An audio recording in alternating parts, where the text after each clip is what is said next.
Dobro večer vam želim svima skupa što ste došli i zahvaljivam što ste došli uveličati ovaj naš veliki jubilej 30 godina naše postrojbe. Poštovane obitelji poginulih i umrlih pripadnika 4. gardijske brigade, drage pripadnice i pripadnici naše 4. gardijske brigade, potpredsjedniče Sabora Ante Sanader, potpredsjedniče Vlade i ministre hrvatskih branitelja Tomo Medved, savjetniče ministra obrane Ivice Ušljevrka, načelniče glavnog stožera Oružanih snaga Republike Hrvatske Robert Hranj, zapovjedniče Hrvatske kopnene vojske Boris Šerić, župane Blaženko Boban, gradonačelniče Andro Krstulović Opara, uvaženi gosti i poštovatelji 4. gardijske brigade, dame i gospodo. Po već ustaljenom običaju predsjednik ove udruge nikad, a posebno ovaj dan, nije bilo samo dužnost i obaveza, nego je to čast i nadasve odgovornost. Nije mi nakana danas prepričavati povijest naše postrojbe, govoriti o nama, ponajmanje ići pute hvalite nas usta naša.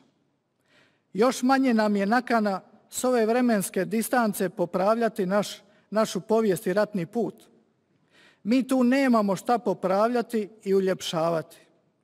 Tu povijest s ponosom ističemo, njom se dičimo, a povijest i memorija našeg naroda nepogrešivo će znati ocijeniti važnost i vrijednost ovog dana i ove postrojbe. Na nama je samo da sačuvamo i svjedočimo o onome što je i kako je bilo. Svjesni smo kako su istina i pravda prečesto spori, a ponekad naizgled nedostižni. Ali isto tako svjesni smo da prije ili poslije ugledaju svjetlo dana.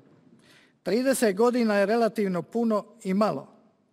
No ne radi se o tome ili puno ili malo dana, nego je pitanje kakvi su to dani. Ti naši dani su bili dani ponosa i slave. Njima se i danas ponosimo. Ne branimo nikome promatrati, razgovarati, propitivati i razglabati ono što smo radili.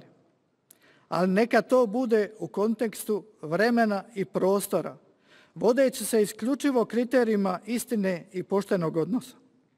Ovako govorimo jer, složit ćete se, gotovo su sve obljetnice i vrednovanje Domovinskog rata kontaminirane naknadnom pameću nekih pojedinaca ili interesnih skupina čiji je kriterij jedino i isključivo njihov prečesto prljavi trenutni interes.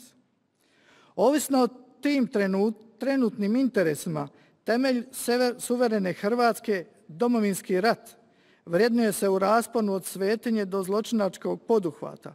Stoga su nam razumljive, ali nam nisu prihvatljive podjele koje se javljaju u društvu, pogotovo oko ovakvih i sličnih datuma.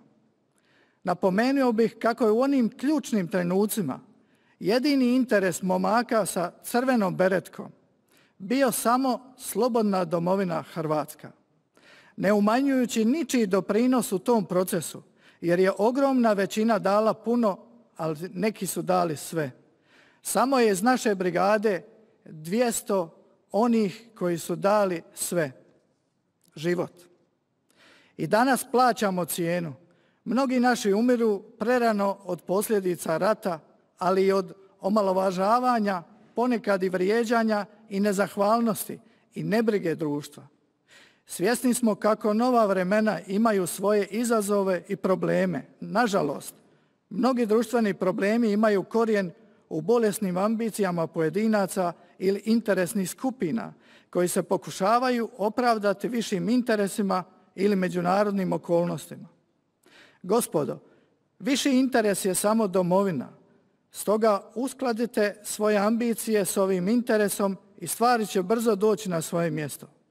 A kući će se vratiti gotovo 500 000 onih koji su otišli.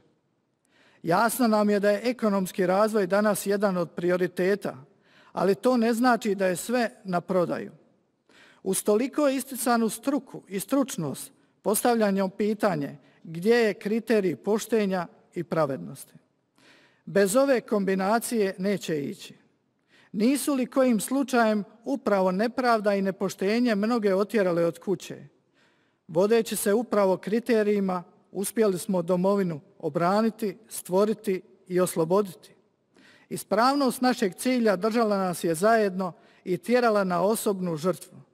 Ne bi bilo loše vrijednosti koje su nas vodile u Domovinskom ratu i vama danas budu na prvom mjestu.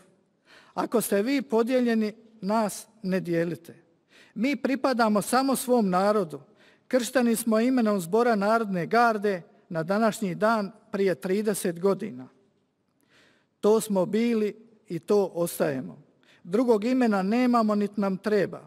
Okrenuti smo budućnosti, ne zaboravljajući i ne stideći se svoje prošlosti. S nama i na nas uvijek i svugdje mogu računati samo oni kojima je domovina i njezin boljitak misao vodilja u razmišljanju, djelovanju i govoru.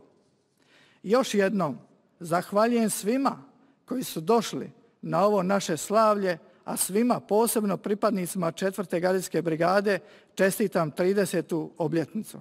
Hvala i Bog vas poživio.